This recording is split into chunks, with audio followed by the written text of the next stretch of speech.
السلام عليكم أحبائي. اليوم وصفتنا عن العشار اليمني أو ما يسمى المخلل. نيجي للمكونات والطريقة.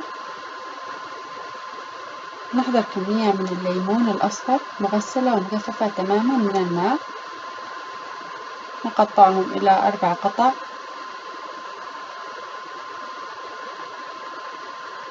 ثم نبعد منهم البذور،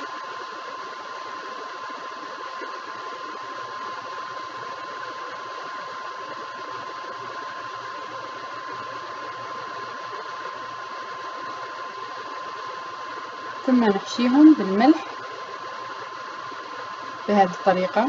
نضعهم في علبة زجاجية معقمة ومجففة تماما من الماء، ونستمر في التقطيع إلى أن تنتهي الكمية.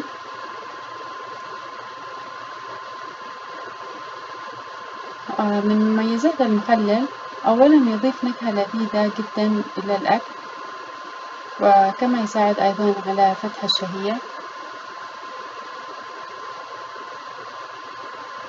يعتبر من المقبلات.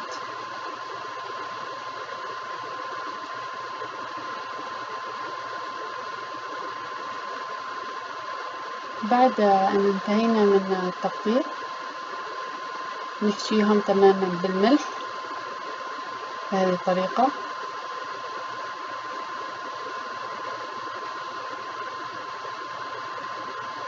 ويمكننا أيضا إضافة بعض شرائح من الجزر أو البسباس الأخضر أو الفلفل الأخضر.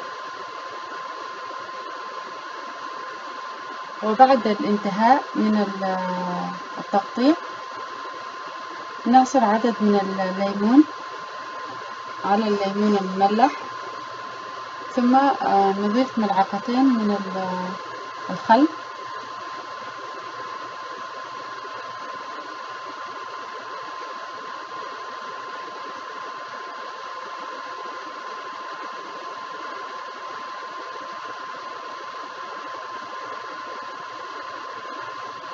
هذه تقريبا مقدار ملعقتين من الخل، ثم نضيف حبة السوداء حسب الرغبة، ثم نغطيها بإحكام حيث لا يدخل من خلالها الهواء،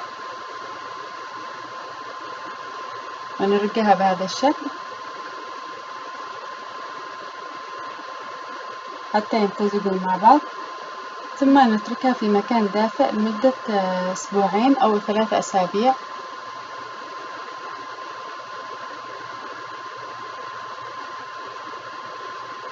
هنا بعد ما انتهينا من تركها 3 أسابيع، الآن نبدأ في عمل البسباس الأحمر أو ما يسمى البسباس العدني. نضع في الخلاط كمية من البسباس الأحمر، ثم نضيف الثوم والملح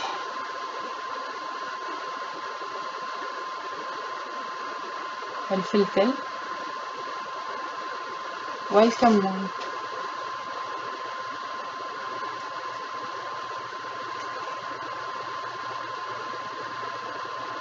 ثم نضيف ماء حسب الكثافة الذي نريدها، إذا نحب أن تكون الكثافة ثقيلة أو خفيفة. ثم أضيف إليهم بعض الحبات من الليمون المخلل لأنها تزود من حموضة العشار أو تزود من لذة العشار.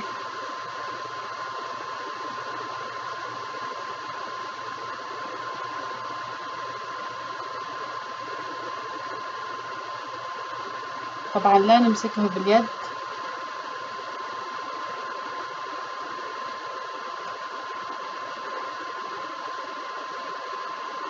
ثم نطحنهم.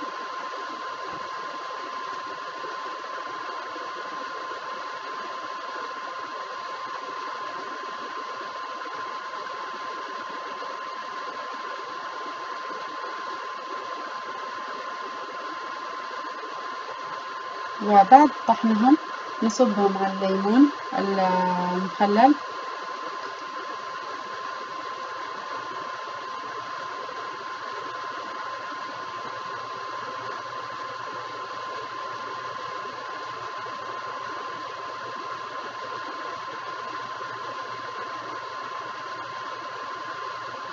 ونغطيهم طبعا بإحكام حيث لا يدخل فيها الهواء، لا يمسك أبدا باليد.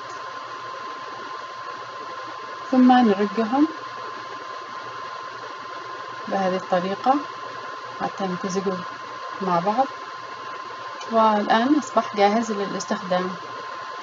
شكرا أحبائي، أتمنى متابعتي وعمل الاشتراك في القناة، وإن شاء الله أشوفكم في الفيديو الجاي. باي باي.